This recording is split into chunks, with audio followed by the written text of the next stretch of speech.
Hello, good evening, नमस्कार। Welcome to Exampur. मैं अमित पांडे एक बार फिर से स्वागत करता हूं आपका अपने परिवार एग्जामपुर।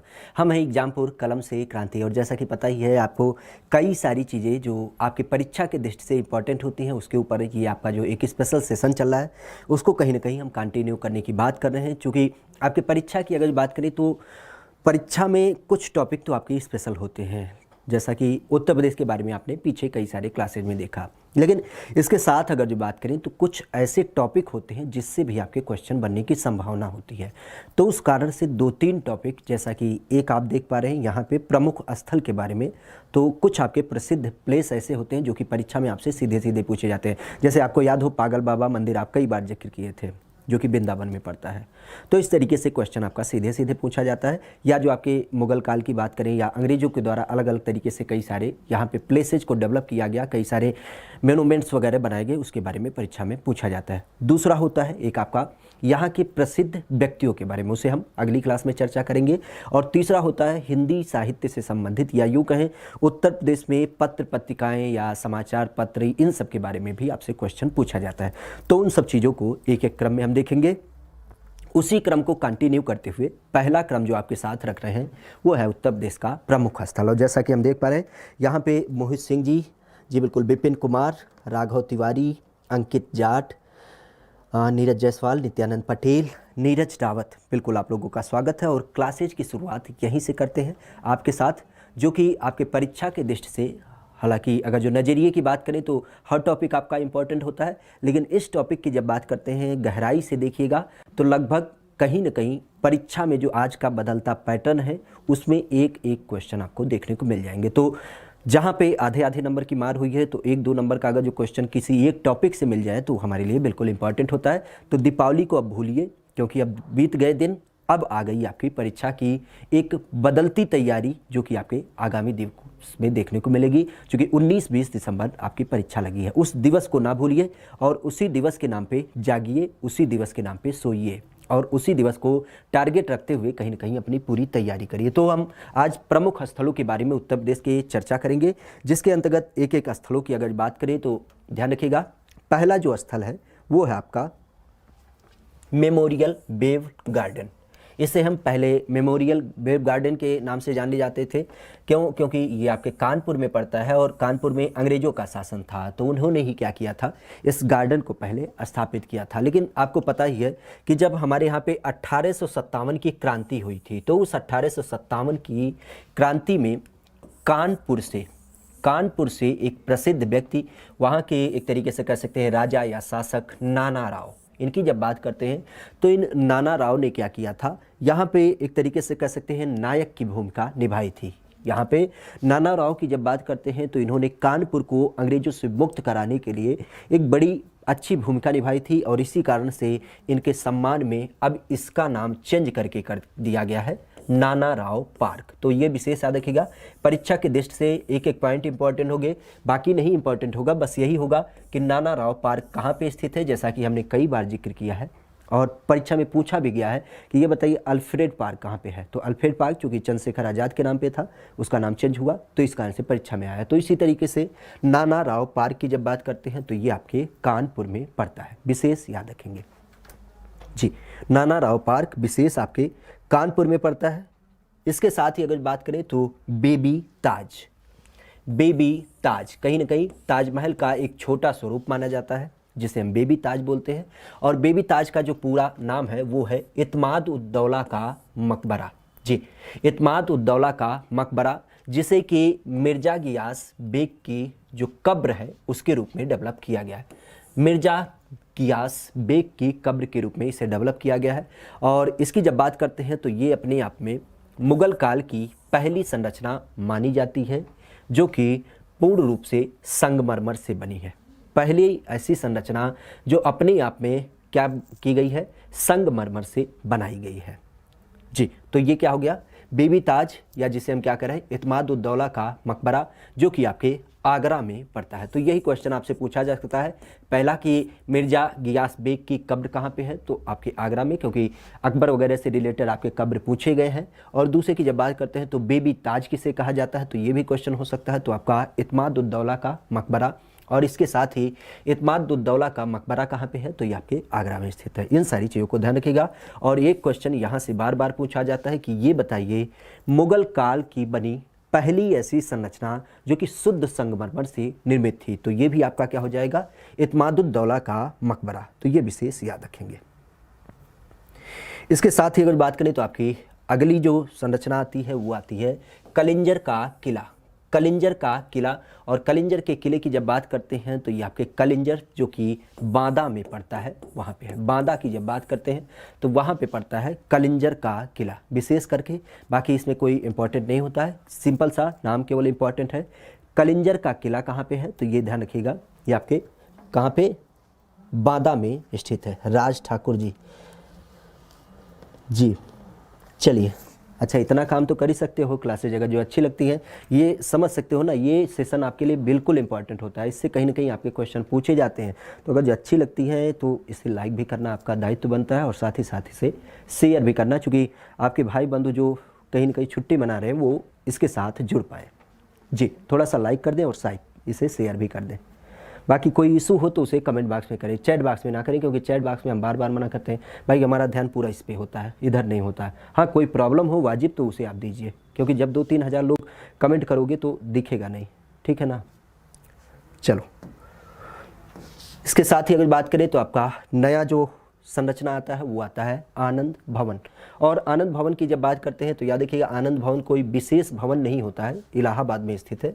लेकिन इसकी जब बात करते हैं जो आपके भारत देश के पहले प्रधानमंत्री थे नेहरू, जवाहरलाल नेहरू, तो इनके पिता और जवाहरलाल नेहरू, इंदिरा गांधी, इन सब की जब बात करते हैं तो विशेष रूप से नेहरू परिवार का ये घर है। मतलब यहाँ पे नेहरू परिवार कहीं न कहीं निवास करता था, यहीं पे रहता था, इलाहाबाद से संबंधित है, प्रयागराज। तो इसी कारण से ये आपका थोड़ा सा प्रसिद्ध है। और प्रसिद्ध क्यों है, जाहिर सी बात है बहुत सारे लोग रहते थे, सबके अपने अपने घर हैं, लेकिन इसका प्रसिद्धि थोड़ा इस कारण से है क्योंकि नेहरू परिवार ने क्या किया था, सरकार को बाद में इसे क्या किया, डोनेट कर दिया, एक तरीके से कह सकते हैं दान में दे दिया। और जिसके कारण क्या हो गया, सरकार ने इसे एक संग्रहालय के रूप में स्थापित कर दिया, एक संग्रहालय के रूप में स्थापित कर दिया, जहाँ पे इस घर के अंतर्गत क्या है, कई सारे आपके ऐतिहासिक घटनाओं की बात करें या फिर नेहरू परिवार की ही बात करें तो उनसे संबंधित जो आपकी विरासत वगैरह है वो आपकी संरक्षित यहाँ पे की गई है। तो आनंद भवन कहाँ पे है, परीक्षा में पूछा भी गया है, तो याद रखिएगा आपके इलाहाबाद में पड़ता है। नेक्स्ट की बात करते हैं पिक्चर गैलरी। और पिक्चर गैलरी कहाँ पे है, तो यहाँ पे लखनऊ में पड़ता है। लखनऊ में जो आपका हुसैनाबाद वाला क्षेत्र है वहाँ पे आपका पिक्चर गैलरी है। अब इसकी जब बात करते हैं तो पिक्चर गैलरी नाम से ही पता चला, पिक्चर मतलब फोटो, कहीं ना कहीं इसके अंतर्गत फोटो संरक्षित होंगे। फोटो किसके, तो नवाब अली जो आपके नवाब मोहम्मद अली शाह इनने बनवाया था। और जो अवध की कला थी, यानी कि जो वहाँ पे नवाब रहते थे तो उनका रहन सहन कैसा था, उनका ड्रेस कोड वगैरह क्या था, जीवन किस तरीके से था, तो उन सब चीज़ों पे एक तरीके से आप कह सकते हैं पेंटिंग वगैरह बनाई गई है, उनके कल्चर के ऊपर, उनके रहन सहन, उनके पहनावे के ऊपर, उनके खान पान के ऊपर, और उन सारी चीज़ों को क्या किया गया है, यहाँ चित्र के माध्यम से सजाया गया है। किस तरीके से उन सारी चीज़ों को वो यूज करते थे, तो पिक्चर गैलरी आपके लखनऊ में है, जो कि आपके किस्से है, नवाबों के संबंध में है। और इसकी जब बात करते हैं तो इसके अलावा यहाँ पे कई सारे उनके संबंधित आभूषण और उनके कपड़े वगैरह भी प्रदर्शित किए गए हैं। जैसे आप कभी लाल किले में गए हो तो वहाँ पे आपको देखने को मिलता है कई सारे आपके क्या है, संग्रहालय है, जिसमें पिछले ज़माने की अंग्रेज़ों के समय पे तलवार रखी है, गोली रखी है, बंदूकें रखी हैं, किस तरीके से सैनिकों के कपड़े होते थे, तो ये सारी चीज़ें जैसे संरक्षित करके रखी गई है, उसी प्रकार से पिक्चर गैलरी जो लखनऊ में पड़ता है वहाँ पर भी कुछ चीज़ें आपकी सुरक्षित करके रखी गई हैं। नेक्स्ट की बात करते हैं क्लॉक टावर। और क्लॉक टावर की जब बात करते हैं तो ये आपके लखनऊ में स्थित है, जिसे हम घंटा घर भी बोलते हैं। घंटा घर आपके लखनऊ में है। खास करके जब आप मेडिकल के पीछे के क्षेत्र में देखते हैं तो सबसे ऊंचा आपका संरचना होता है। और इसकी जब बात करते हैं तो इसको विशेष करके 1881 में अंग्रेज़ों के द्वारा बनवाया गया था। हुसैनाबाद ट्रस्ट के द्वारा, अंग्रेज़ों के द्वारा इसे बनवाया गया। और इसके अंतर्गत अगर बात करें तो जनरली इसका जो संदर्भ था वो यही था, एक तो जनरली इस टाइप की जो संरचनाएं बनाई जाती थी किसी न किसी के सम्मान में बनाई जाती थी। और उस टाइम पे अगर जो बात करें तो एक अवध प्रांत के आपके पहले लेफ्टिनेंट गवर्नर जो बने थे सर जॉर्ज कूपर, सरजाज कुपर, आपने जब गवर्नर का नाम देखा था तो पहले गवर्नर के रूप में इनका नाम आया था।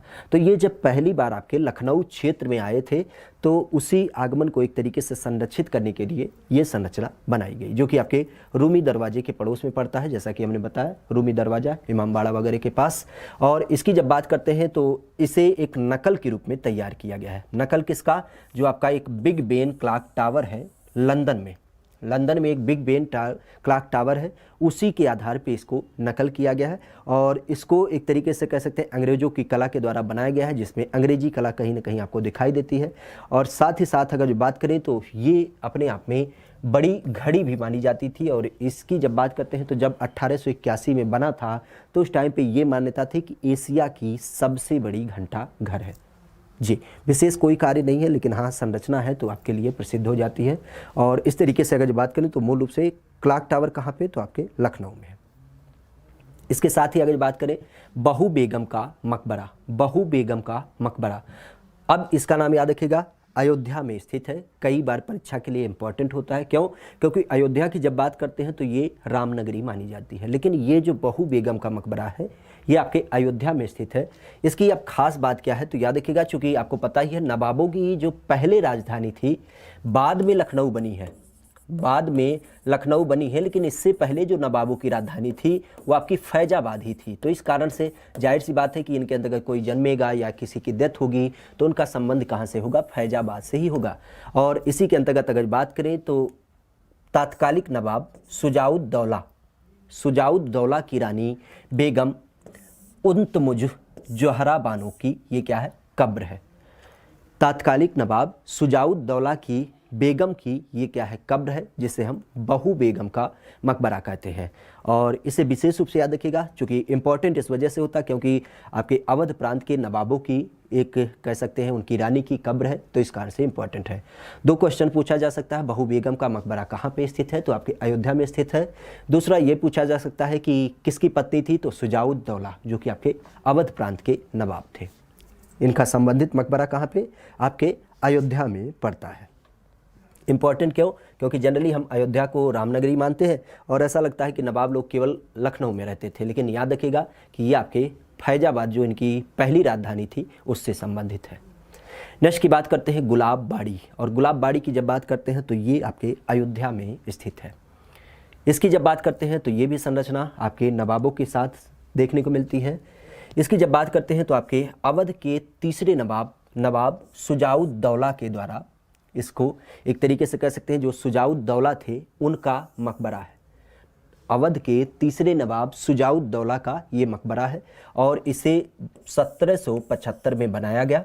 और इसके अंतर्गत अगर बात करें तो याद रखिएगा जो आपको बीच में ये मकबरा दिख रहा है, तो मकबरा तो इसकी मेन मोनूमेंट है, लेकिन इसके साथ ही साथ कई सारे आपके क्या हैं फूलों के अलग अलग तरीके से वैरायटी के यहाँ पे क्या किए गए हैं, पौधे लगाए गए हैं, जिस कारण एक मनमोहक खुशबू यहाँ पे देखने को मिलती है। और साथ ही साथ अगर बात करें तो यही गुलाबबाड़ी में इनका कब्र है और इसके अलावा यहीं पे एक आपकी मस्जिद भी है और इसके अलावा एक और पवित्र मुस्लिम व्यक्ति की यहाँ पे कब्र है। तो विशेष क्वेश्चन यही पूछा जा सकता है कि गुलाबबाड़ी, तो नाम ऐसा लगता है कि कहीं ना कहीं गुलाबों का बगीचा होगा, लेकिन याद रखिएगा गुलाबबाड़ी क्या है, अयोध्या में है, जो कि अवध के तीसरे नवाब सुजाउद्दौला का मकबरा है और इसे 1775 में बनाया गया, 1775 में बनाया गया। नेक्स्ट की बात करते हैं और नेक्स्ट जो है वो है 64 खंभा।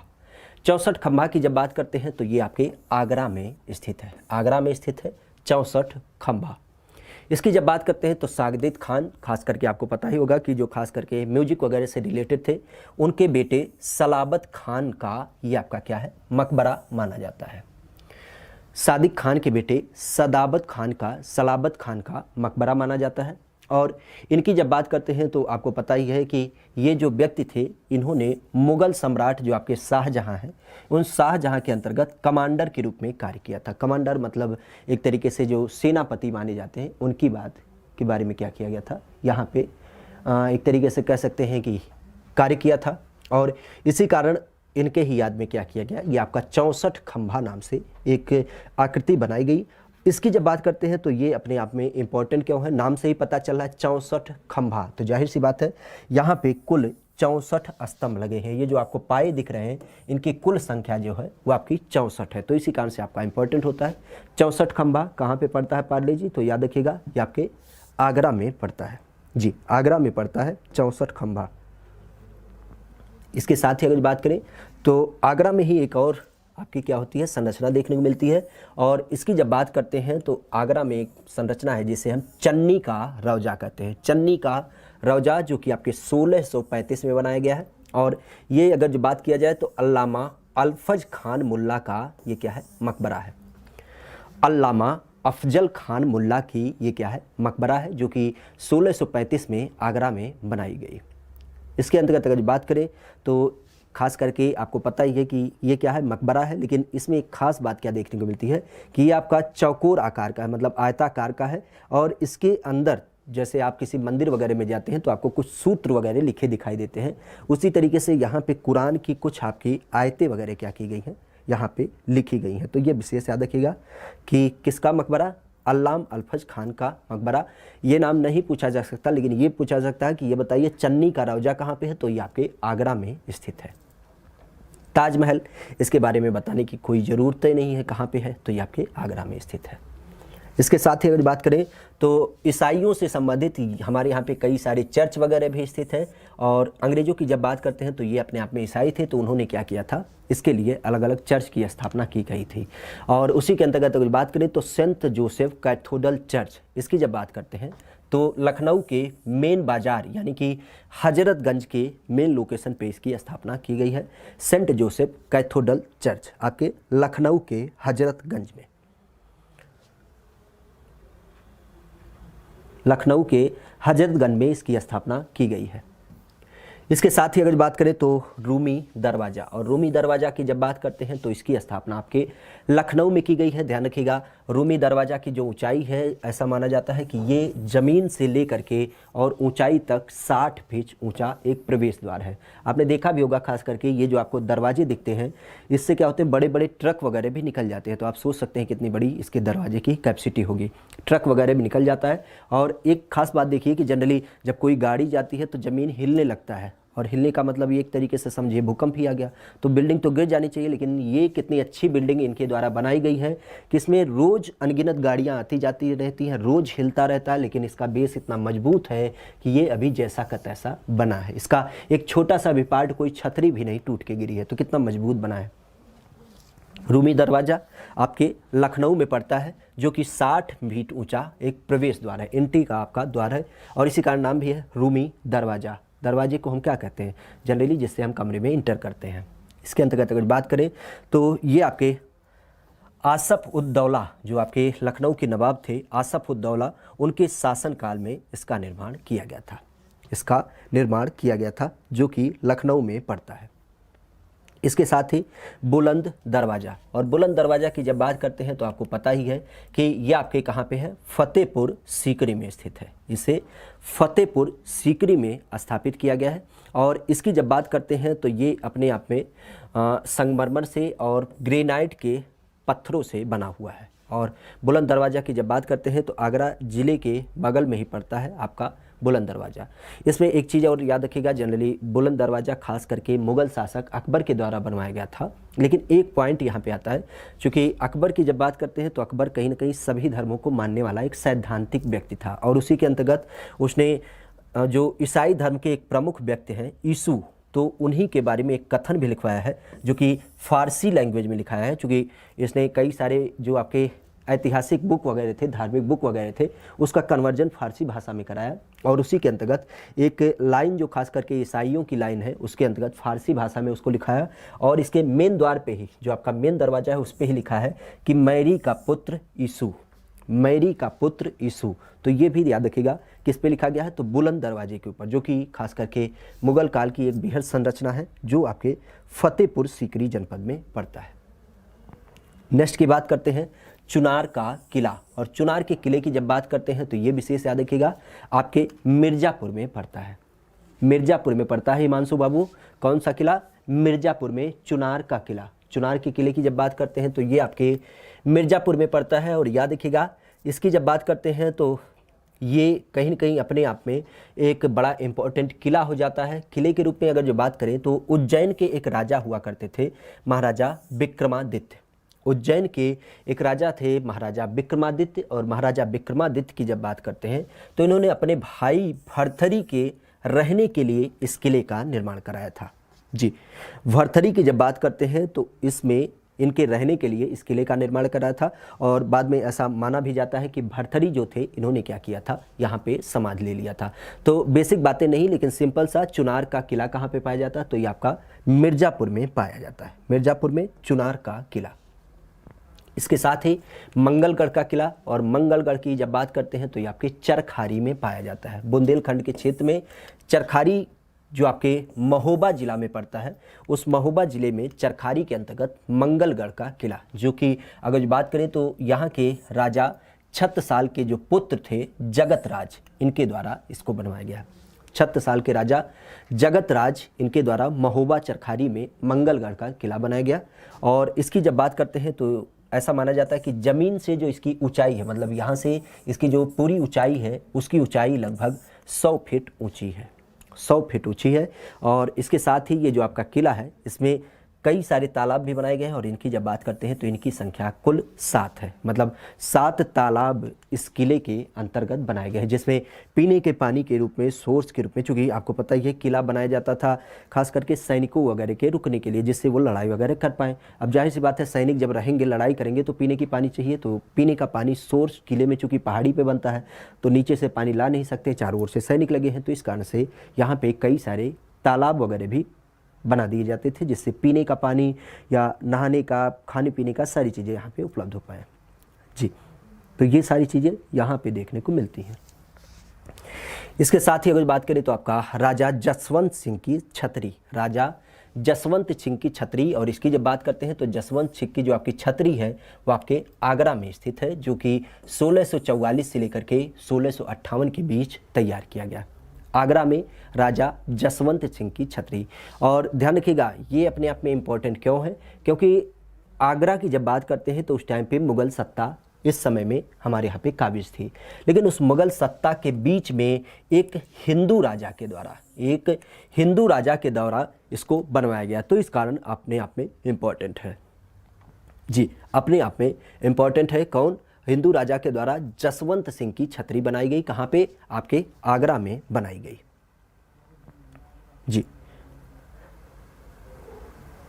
इसके साथ ही अगर बात करें तो आपका नया जो नाम आता है वो आता है देवगढ़ का किला। और देवगढ़ की किले की जब बात करते हैं तो ये अपने आप में एक कह सकते हैं गुप्त काल की, जी, गुप्त काल की संरचना मानी जाती है। और गुप्त काल में जो वहाँ पे अलग अलग तरीके से डेवलपमेंट हुए थे, उससे संबंधित जो आपके पुरातत्व वाली चीज़ें देखने को मिलती हैं, वो कहीं ना कहीं यहाँ पे देखने को मिलता है। तो गुप्त काल से संबंधित आपका देवगढ़ का किला आपके उत्तर प्रदेश में पड़ता है। जी, उत्तर प्रदेश के देवगढ़ में आपका गुप्त काल से संबंधित एक संरचना है। तो ध्यान रखिएगा, परीक्षा में क्वेश्चन यही पूछा जा सकता है कि देवगढ़ का किला किससे संबंधित है, तो याद रखिएगा ये आपके गुप्त काल से संबंधित है। गुप्त काल से संबंधित है देवगढ़ का किला। नेक्स्ट की बात करते हैं आगरा फोर्ट, या जिसे हम आगरा का किला बोलते हैं। जैसे आपके दिल्ली में क्या है, एक लाल किला बनाया गया है, उसी तरीके से आगरा में स्थित है आगरा का किला, आपका आगरा का किला। और ये भी अपने आप में जैसे लाल किला यहाँ पे है, उसी तरीके से ये भी लाल किला ही है। तो इसकी जब बात करते हैं तो आगरा फोर्ट कहाँ पे स्थित है, आपके कहाँ पे? आगरा में स्थित है, नाम से ही पता चल रहा है। और इसकी जब बात करते हैं तो याद रखिएगा, इसे अब विश्व धरोहर में भी शामिल कर लिया गया। जो आपका यूनेस्को का विश्व धरोहर शामिल करने का लिस्ट होता है, उसके अंतर्गत इसको शामिल भी कर लिया गया। तो इसमें तो हमें नहीं लगता कोई कन्फ्यूजन होनी चाहिए। आगरा का किला कहाँ पे है, तो ये आपके आगरा में है, जिसे अकबर के द्वारा बनवाया गया। नेक्स्ट की बात करते हैं राम बाग। और राम बाग की जब बात करते हैं तो ये आपके आगरा में स्थित है। राम बाग ऐसा नाम लगता है कि कहीं ना कहीं भगवान राम से संबंधित है, लेकिन याद रखिएगा जो आपके मुग़ल, खास करके उत्तर प्रदेश की बात करें, भारत के अंतर्गत जो मुग़ल आए थे, तो इन्होंने कई सारे बागों का निर्माण कराया था। जहाँ पे रहते थे उस रहने के किनारे किनारे क्या होते थे, बड़े बड़े बगीचे वगैरह लगवा देते थे। तो इसी कारण इसका भी नाम राम बाग रखा गया है, जो कि आगरा में स्थित है, मुग़ल काल के द्वारा बनवाया गया। और इसकी जब बात करते हैं तो ये अपने आप में एक फारसी गार्डन माना जाता है। नाम भले रामबाग है, लेकिन ये अपने आप में एक फारसी गार्डन माना जाता है, जिसमें अलग अलग तरीके से अगर जो बात करें तो बीच में कोई रहने का स्थान हो गया, और जैसे आज आप देखते हैं कि कई सारे यहाँ पे क्या होती हैं, पतली पतली पगडंडी बनी होती है, रास्ते बने होते हैं, और रास्तों के साथ किनारे किनारे पेड़ लगाए जाते हैं। लेकिन आज के समय में सिंचाई तो मोटर हो गया, आप पाइप लगा के जहाँ तक पौधा में पानी पहुँचाना हो तब पहुँचा देते हैं। लेकिन पिछले समय में इस तरीके से नालियाँ बनाई जाती थी, छोटी छोटी नहरें बनाई जाती थी, जिससे हर क्यारियों में क्या हो, पानी पहुँचाई जा सके। तो इस तरीके से अपने आप में कह सकते हैं बड़ा ही खूबसूरत संरचना राम बाग, जो कि कहाँ पे है, ये आपके आगरा में स्थित है, राम बाग आगरा में। इसके साथ ही Lakhaniya rock centre, Lakhaniya rock centre की जब बात करते हैं तो सोनभद्र के ज़िले में रॉबर्ट्स जो गंज पड़ता है उसी के लगभग पास पड़ता है, सोनभद्र ज़िले में।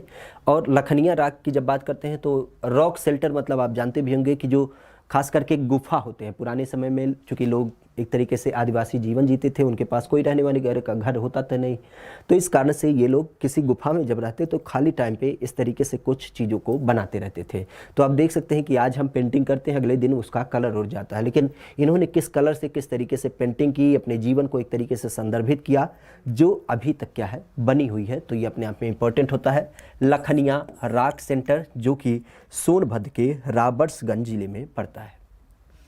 इसके साथ ही जोधाबाई का महल, जोधाबाई का महल, और इनकी जब बात करते हैं तो जाहिर सी बात है अकबर की पत्नी थी जोधाबाई, तो उनके रहने के लिए जो घर था वो कहाँ पे था, फतेहपुर सीकरी में था। सिंपल सा, बाकी और कुछ नहीं है। जोधाबाई का महल कहाँ पे, आपके फतेहपुर सीकरी में है। इसके साथ ही अकबर के टम की बात करते हैं, मतलब अकबर का मकबरा कहाँ पे स्थित है, तो ये याद रखिएगा अकबर का मकबरा हमें तो नहीं लगता कि सैकड़ों बार परीक्षा में ना पूछा गया हो, तो इस कारण से इम्पोर्टेंट है। अकबर का जो आपका मकबरा है वो आपके सिकंदरा में पड़ता है। आगरा का एक प्लेस है सिकंदरा, वहीं पे पड़ता है आपका अकबर का मकबरा। अकबर का मकबरा, सीधा क्वेश्चन यही आता है, तो ये आपके कहाँ पे पड़ता है, ये आपके आगरा में पड़ता है, अकबर का मकबरा। इसके साथ ही शाही बावली, जी शाही बावली, इसकी जब बात करते हैं तो ये जो शाही बावड़ी है, इसकी जब बात करते हैं तो नवाब आसिफ उद्दौला के द्वारा इसको बनाया गया है। नवाब आसिफ उद्दौला के द्वारा इसे बनाया गया है शाही बावला, जो कि आपके जो इमाम बाड़ा पड़ता है, जो लखनऊ में इमाम बाड़ा है, उसी इमाम बाड़ा के पास में इसको बनाया गया है। जनरली आपको पता ही होगा कि जो पुराने समय में पीने वगैरह का पानी होता था वो कुएं के द्वारा लिया जाता था, और इसी के साथ नहाने वगैरह की भी बातें की जाती थी। तो इसमें आप देख सकते हैं कि एक गहराई में कुआं बनाया गया है, और उसके साथ ही स्टेप्स लगाए गए हैं, स्टेयर जो सीढ़ियाँ होती हैं, जिससे यहाँ पे रानी वगैरह जाती, नीचे पानी लेती, और ये बगल में आपके छोटे छोटे कमरे बनाए गए थे, जिसमें जैसे आज आप बाथरूम देखते हैं उसी तरीके से नहाने के बाद यहाँ जा करके अपना कपड़ा वगैरह चेंज कर लेती। तो इस तरीके से इसकी पूरी संरचना बनाई गई थी बावड़ी की। चूँकि रानी महारानी की जब बात करते हैं तो एक पर्दे के अंतर्गत रहती थी, तो इस कारण से एक ऐसी संरचना जहाँ पे पानी के स्रोत के साथ उनके पीने के पानी और नहाने वगैरह की चीज़ों के बारे में विशेष करके व्यवस्था की गई थी। नेक्स्ट की बात करते हैं, एक आपके लिए विशेष इंपॉर्टेंट होता है, क्यों? क्योंकि जब हम भारत के राष्ट्रीय चिन्ह की बात करते हैं तो आपको पता ही है कि सारनाथ से राष्ट्रीय चिन्ह लिया गया है, जो कि मूल रूप से अशोक के द्वारा बनवाया गया था, जिसपे 4 शेर हैं, नीचे ये आपका अशोक चक्र है, और इस पर बैल और घोड़ा दौड़ते हुए आपको दिखाई देते हैं। लेकिन जो हमारे यहाँ पे मूल संरचना बनाई गई थी तो उस पर कई सारी क्षतियाँ पहुँच रही थी, और इस कारण से ये जो आपका ऊपर वाला ये संरचना होता है, इसको निकाल करके संरक्षित कर लिया गया है। तो इसे कहाँ पर संरक्षित रखा गया है? दिल्ली में रखा गया क्या? नहीं, दिल्ली के केंद्र सरकार की ये नो डाउट क्या है, नेशनल एम्बलम है, हमारा राष्ट्रीय प्रतीक है, लेकिन इसको जो रखा गया है वो आपके सारनाथ में, जो आपका मुख्य एक तरीके से कह सकते हैं वहाँ पे संग्रहालय है, उसी के अंतर्गत इसे संरक्षित रखा गया है। जी, इसे वहीं पे सारनाथ के संग्रहालय में ही संरक्षित रखा गया है, तो ये विशेष याद रखिएगा। और इसकी जब बात करते हैं तो ये जो मूल संरचना दिख रही है आपको, ये खास करके जब सारनाथ की खुदाई वगैरह चल रही थी तो उसी के दौरान वहाँ पे मिला था। जी, तो ये विशेष याद रखिएगा। सारनाथ के संबंध में जो आपका राष्ट्रीय चिन्ह है उससे संबंधित आपका नेशनल एम्बलम जो लिया गया है, उससे संरक्षित कहाँ पे रखा गया है, परीक्षा में पूछा भी गया है, तो ये आपके कहाँ पे, सारनाथ का जो आपका संग्रहालय है वहाँ पे रखा गया है। इसके साथ ही अगर बात करें तो आपका नया नाम आता है, और वो है शाही पुल। शाही पुल की जब बात करते हैं तो ये आपके जौनपुर में पड़ता है। और शाही पुल आपको पता ही है, जौनपुर जो आपका खास करके अपने आप में एक बड़ा इम्पोर्टेंट कह सकते हैं राज्य माना जाता था अपने समय में, सल्तनत काल में, और वहीं पे राजा के द्वारा इस शाही पुल को बनाया गया है। शाही पुल क्यों कहते हैं? क्योंकि आप देख भी सकते हैं एक सामान्य पुल है और पुल के ऊपर ये किनारे किनारे पे छोटी छोटी ऐसी संरचनाएं बनी गई हैं जिसमें कहीं ना कहीं एक शाही नज़ारा देखने को मिलता है, मतलब वहाँ पे व्यक्ति बैठ सकता है, घूम सकता है, ये सारी चीज़ें देखने को मिलती है। तो विशेष करके शाही पुल आपके उत्तर प्रदेश में कहाँ पे है? तो याद रखिएगा जौनपुर में स्थित है, जो कि 1564 में, इसे 1564 में मुन्ने खान खाना के द्वारा बनवाया गया था। मुन्ने खान खाना के द्वारा बनवाया गया था और साथ ही साथ अफजल अली के द्वारा इसे डिजाइन किया गया था। तो अफजल अली खान के द्वारा इसे डिजाइन किया गया और मुन्ने खान खाना के द्वारा 1564 में बनवाया गया। और जैसा कि हमने बताया कि ये जो छतरी जैसे मंडप हैं, तो छतरी जैसे मंडप के नीचे क्या करते थे, लोग आते थे और यहाँ पे बैठते थे और इससे नदी का नज़ारा लेते थे। जौनपुर की बात करते हैं तो आपको पता ही होगा गोमती नदी के किनारे स्थित है, तो ये भी याद रखेंगे। इसके साथ ही अगर बात करें तो आपका नया नाम आता है और वो है कांच महल। कांच महल की जब बात करते हैं तो ये आपके अकबर के द्वारा जो सिकंदरा, आगरा में सिकंदरा जो प्लेस पड़ता है वहीं पे पड़ता है कांच महल। और इसकी जब बात करते हैं तो ये भी मुगल काल में बनाई गई एक अपने आप में बड़ी इंपॉर्टेंट संरचना है, जो कि खास करके 1605 से 1619 के बीच बनाई गई थी। जी, अकबर का जो आपका मकबरा है सिकंदरा में, उसी के पड़ोस में इसे बनाया गया, उसी के पड़ोस में इसे बनाया गया है। क्या? कांच महल। कहाँ पड़ता है? आपके आगरा में पड़ता है। अच्छा, कांच महल इसका नाम क्यों पड़ता है? क्योंकि ध्यान दीजिएगा ये जो आपकी महल है उस महल के ऊपर क्या किए गए हैं, अलग अलग तरीके से कांच के जो आपके टुकड़े होते हैं उसको इसके अंतर्गत लगाया गया है। तो इस कारण से कांच की एक प्रतिकृति दिखाई देती है, तो इसी कारण इसका नाम ही दे दिया गया कांच महल।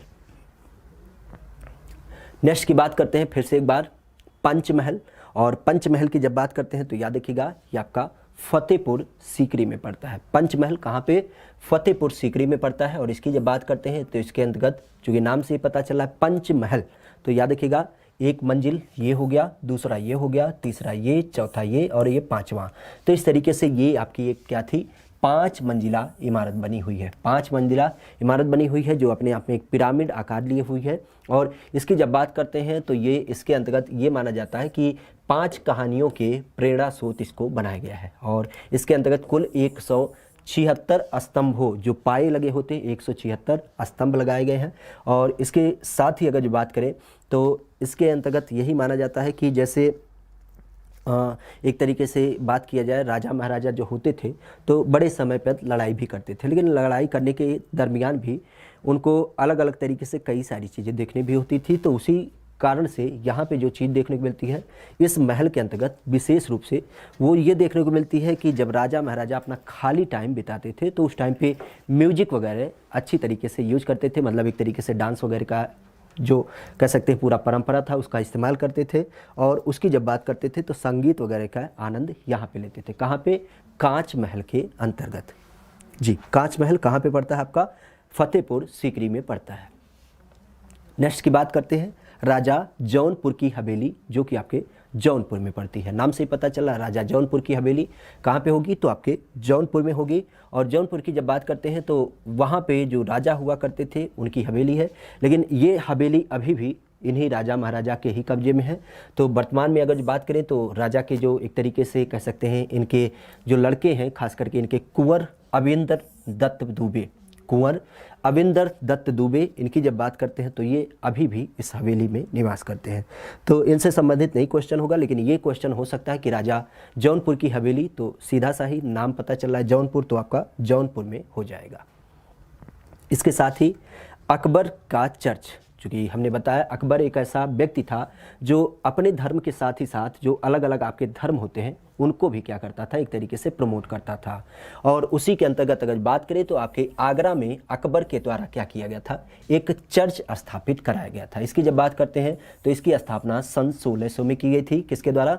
सोसाइटी ऑफ जीसस के द्वारा। और इसके अंतर्गत ईसाइयों के अंतर्गत जो आप जानते भी हैं कि खास कर का इबादत खाना जो था, जहाँ पे अकबर क्या करता था, अलग अलग धर्मों के लोगों के साथ अपना चर्चा करता था। तो जो लोग ईसाई धर्म के मानने वाले थे उनके संरक्षण के लिए अकबर ने क्या किया था, अकबर यहाँ आगरा में एक अकबर का चर्च बनवाया था, जिसमें ईसाई धर्म से संबंधित लोग क्या करते थे, अपनी चीज़ों को मान सकते थे। नेक्स्ट की बात करते हैं अनूप तालाब।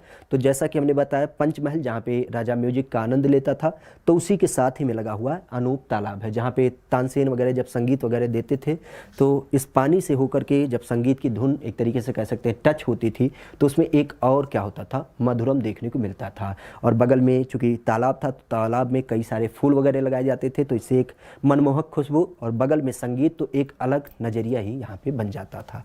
तो ये हो गया अनूप तालाब, जो कि आपके आगरा में पड़ता है।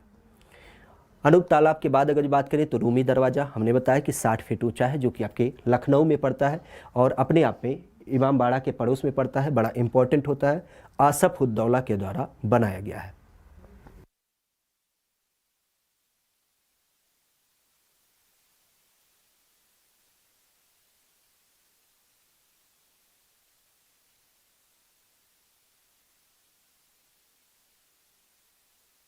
रूमी दरवाज़ा आपके लखनऊ में।